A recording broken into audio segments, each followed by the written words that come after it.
every rural road. Hyundai Country Calendar. Horopito is one of the world's oldest plants, 65 million years old. They're like the tuatara of the plant world. They're a shocking plant to grow commercially, but I quite like it. A Golden Bay family with a passion for herbal remedies and their environment. We're truly a local business who's a deep part of this community.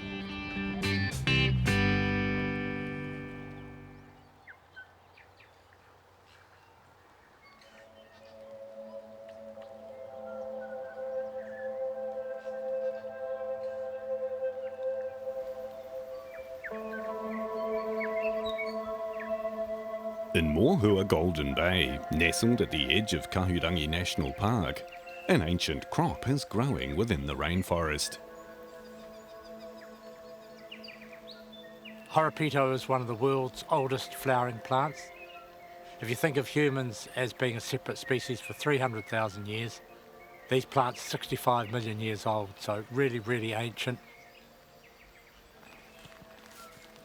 Horopito is best known for its peppery punch, and Peter Butler's spent the last 35 years establishing the world's only commercial plantation. We used to sell to culinary, and then we got more demand for our medicinal. The plant's got a great smell, I reckon, but really the thing that I love about it is the colour. You just about grow it for the ornamental foliage alone. It's been a challenge to grow it properly, but it's awfully satisfying. On the one hand, it's incredibly resilient. It's lasted 65 million years, but it's really sensitive. So a lot of places I've tried to grow it, and I've had to give up. They currently have 3 hectares planted. It takes around 10 years for the plants to be ready to harvest. Hey, Trev. How's it looking, do you think? Oh, not bad. Yeah, I reckon we're just about ready for a harvest. We've got to weather a window, so I reckon we should just crack on into it. Get into it, okay. Trevor Patterson's been helping at the plantation for the last couple of years. The Horopito is grown in hedgerows, and today Trevor's preparing for the harvest. I've just been trimming the sides of the rows. We harvest, we take the leaf off the top of the plant, and the side shoots just become a nuisance. The harvesters we use for the Horopito are modified green tea harvesters. I've seen them in Japan. They'll actually carry that cutting head across a row of green tea. In this case, it's mounted on a light frame at a set height. Nifty machine in that the one motor runs the sickle bar but also blows the leaf back into the bags. Starts off easy and gets harder as you go. Or maybe I just get tireder as I go, I'm not sure. Over the years, they've learned the secrets to a successful Horopito harvest. We've got to calibrate it quite carefully so we don't stress the plant. These things weren't designed to be harvested. In fact, they probably hate it.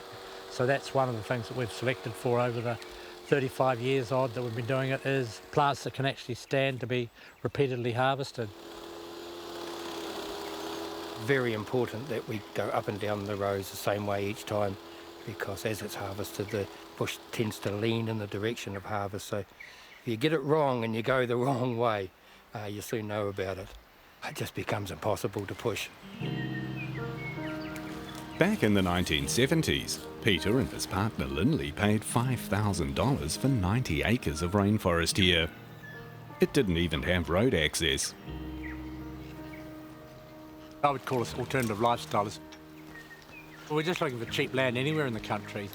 90 acres for $5,000 was probably the cheapest that was going, especially beautiful bush like this.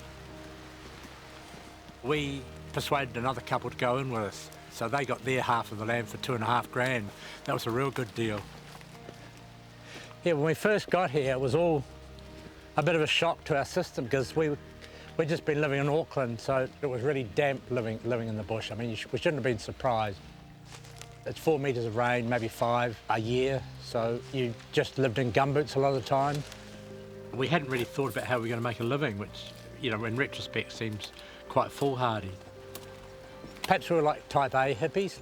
I guess we had rosy tinted glasses really as to what it would be like to be in the country, that it would be peaceful and that.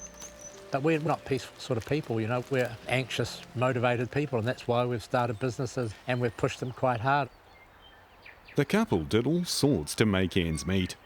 Gold mining, building the nearby Kaituna track, and they even tried growing subtropical plants and organic kiwi fruit. We cleared a bit of land and grew a whole field of pepinos. So for 1 year, I was the pepino king of the South Island. What we did notice was there was Horopito growing wild around here.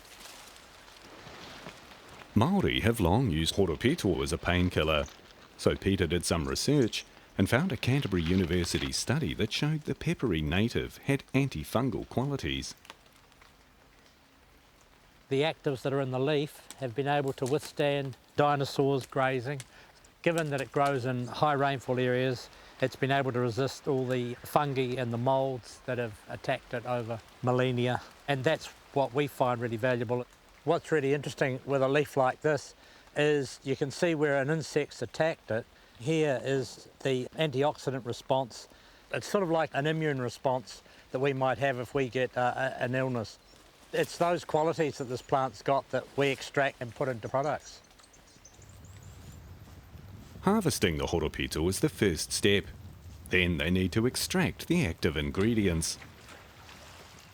Oh, it looks like you've got quite a good load. Not too bad. Di Potter's here to help get the Horopito into the dryer. The leaves, they've got various attributes, but the one that we've zeroed in on is the anti-yeast, anti-thrush, anti-candida activity. Over the years, they've trialled various extraction techniques. The drying and the storage and the extraction have been a whole nother journey. Been a hell of a lot of mistakes along the way. The active is a really difficult molecule to stabilise. It just wants to disappear, so it's been a big learning curve. We had a big technology grant with Callaghan, some $400,000, of which we paid half to work out extraction and stability technologies.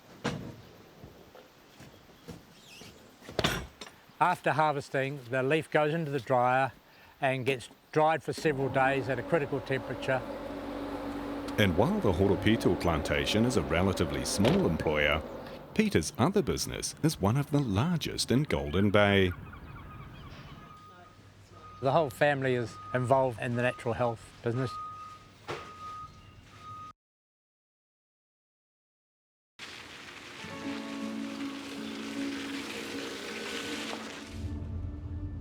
We're heading into HealthPost, our family business, which is located just on the outskirts of Collingwood. It's a 15-minute drive from Peter Butler's Golden Bay Horopito farm to the small town of Collingwood. Collingwood's a lovely place when the weather's good. It's quite a quirky wee place. It's definitely got a lot of character. In the late 1850s, when gold was discovered in Mohua Golden Bay, it was suggested Collingwood could be the capital of New Zealand. The idea didn't catch on, and these days the population is around 300. The Butler family business is the biggest employer. HealthPost probably employs about half the people in town that work. It was a 3-person business for a long time, and now I think we've got 70 odd working here and about 20 specialists up in Auckland. Peter's ex-wife Lindley started HealthPost. Daughter Lucy is now in charge of sustainability, and son Abel is chief executive. And this is all incoming, is it? Yeah, a lot of Holy it. moly. Yeah. I think we're New Zealand's leading online natural health products retailer. We do anything between sort of 1,000 and 2,000 individual customer orders each day all around New Zealand. The guys here are filling orders for our customers. We order in wholesale, mostly from New Zealand suppliers, bring it all into the warehouse here in Collingwood and then send it back out in individual customer orders. Mum started it in the late 1980s. She was ordering large amounts of natural health products for herself, and she wanted to be able to access those a bit more affordably.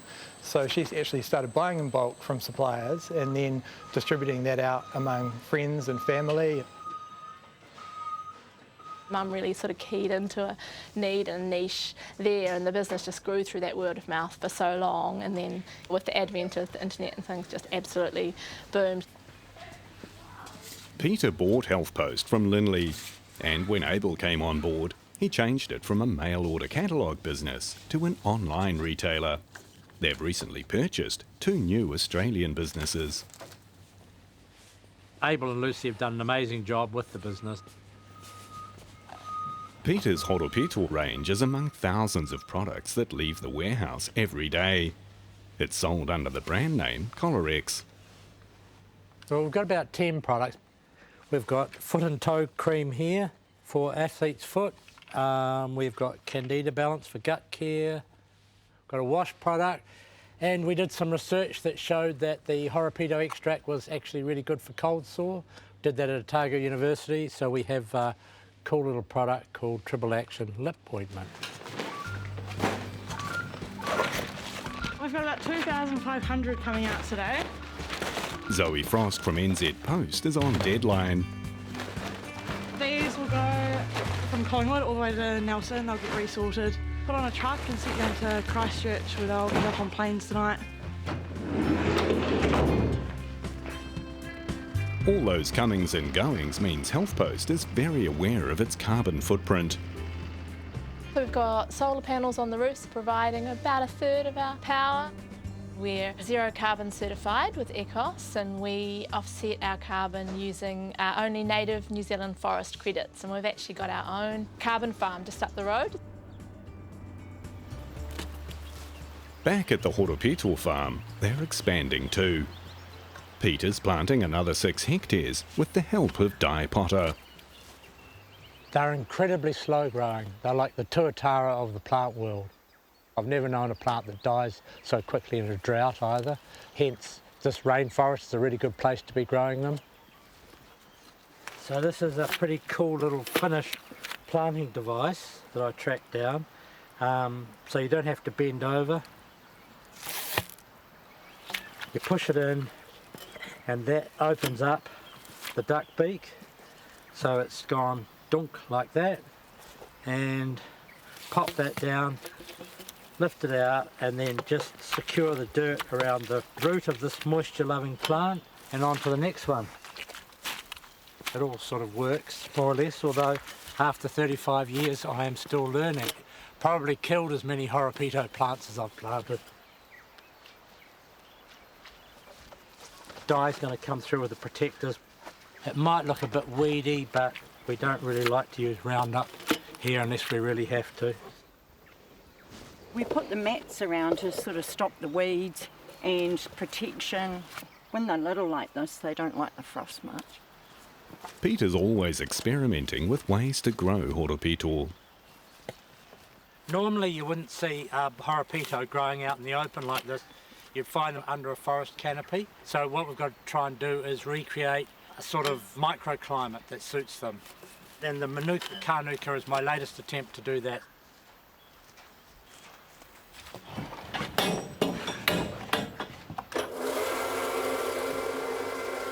Back at the dryer, it's time to mill the Horopito leaves that have been drying for the last 5 days.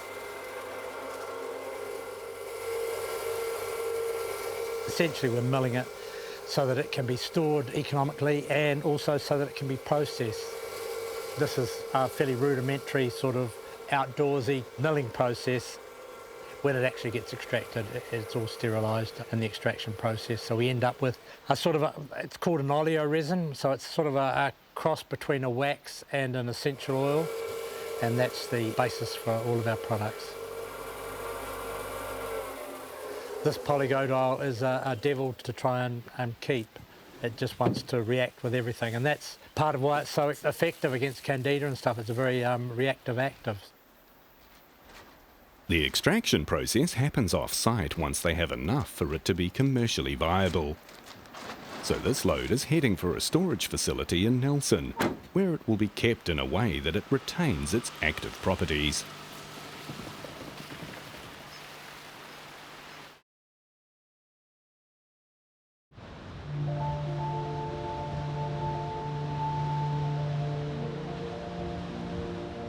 About 45 minutes drive from Peter Butler's Moorhua Golden Bay Horopito plantation, at the base of Aotearoa Farewell Spit, is another of his passions, the Wharariki Eco Sanctuary. This is the northernmost point of the South Island. It's a privilege to be able to work here. HealthPost has formed a partnership with local iwi organisation Mana Whenua ki Moorhua and the Department of Conservation to protect the sanctuary as part of the HealthPost Nature Trust. Huge degree of trust and respect right through the partnership. It's a wonderful relationship. We're going to bless the rākau that you're going to be planting. And I just want to thank you very much. I noi tātou, let us pray. Ho mai o ngā tūpuna, ho mai e te atua, e te awhinei, This morning, community volunteers are here to prepare the site for a HealthPost planting bee. It's an opportunity for Archdeacon Harvey Ruru, Margie Little and Makaeri Chapman from Mana Whenua ki Moorhua to acknowledge the mahi.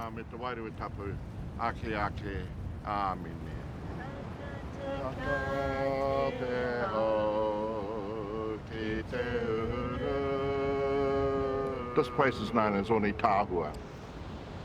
Ki te ao, ki te pō, ki te rangi Mārie. It's a really significant area to Mana Whenua ki Moorhua, Ngāti Tamati Aotearoa and Ngāti Rārua. It's significant for the blue whale population that live out in the moana. We've always been part of this place.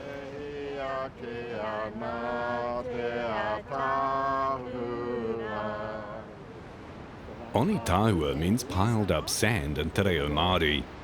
This spot at the base of Farewell Spit is a very spiritual part of the rohi. This is Te Rerenga Wairua, which is Cape Farewell, which is where the spirits for Tika Maui, ko te Waipainamu, head off on their journey. It's like Cape Reinga is to the North Island, Rerenga Wairua here is to Waipainamu.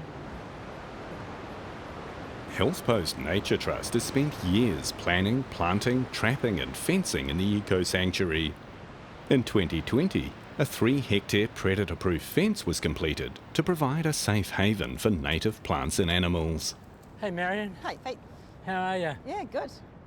Marion Milne is the project coordinator. Should we go and have a look at the colony? Yeah, sure. Cool. This sanctuary within a sanctuary is providing extra protection for pākaha, or fluttering shearwater. 106 birds have been translocated here in the last 18 months, and it's hoped they'll return to what's expected to become a rare mainland breeding colony. They're out in the Tasman Sea, but they're a coastal bird, but a lot of the juveniles will go straight across to the coast of Australia, and then they won't come back until they're ready to breed at about 3 or 4 years old. The sanctuary, it is proving to be really successful. I think that HealthPost are doing an amazing job in relocating the manu and working with iwi to get the manu back.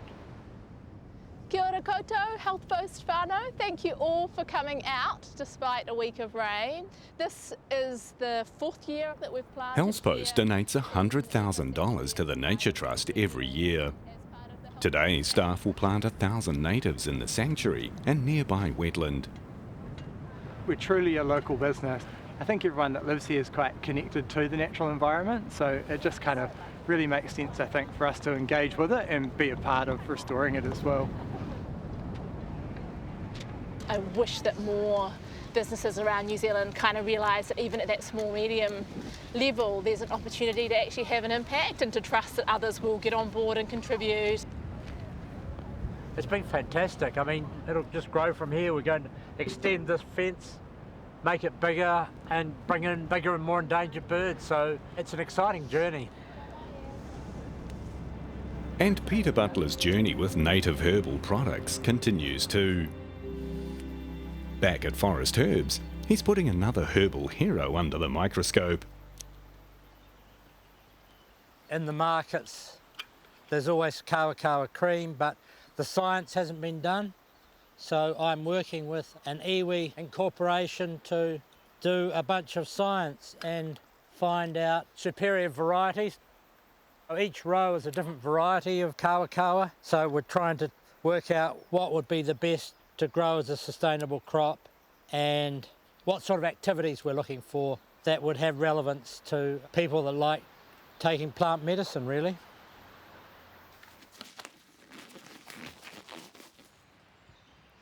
What I'm doing here is I'm taking a 1 centimetre by 1.5 centimetre slice out of the middle of a kawa leaf. I am putting it in preservative.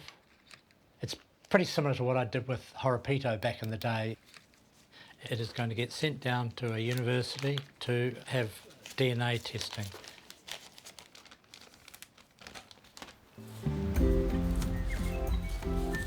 But for now, Peter will continue to focus his energies on Horopito. Our mission statement, to bring the benefits of Horopito to the world. I mean, I'm not religious about it. I don't wake up in the middle of the night thinking, oh damn, I haven't. But you know, it'd be kind of nice if it did get bigger, and not from a financial point of view, but more from a satisfaction point of view. We've learned more or less how to grow, harvest and store it, and we've got some products coming from it. So yeah, I'd see it as probably the beginning. I kind of think each country has got herbal products to contribute. Like you might say Australia's got tea tree oil or Switzerland's got arnica. And I see this plant as possibly New Zealand's contribution to the herbal compendium of the world. Next time. What we're doing is delivering the best cherries in the world to New Zealanders. When we first started, we wanted to go fully electric. The land gave us an opportunity to reinvent ourselves. These are New Zealand's first electric frost fighting fans. We're stoked these carts can go all day. We're saving quite a significant amount. It's all about thinking outside the box. That's next time on Hyundai Country Calendar. Country Calendar was brought to you by Hyundai.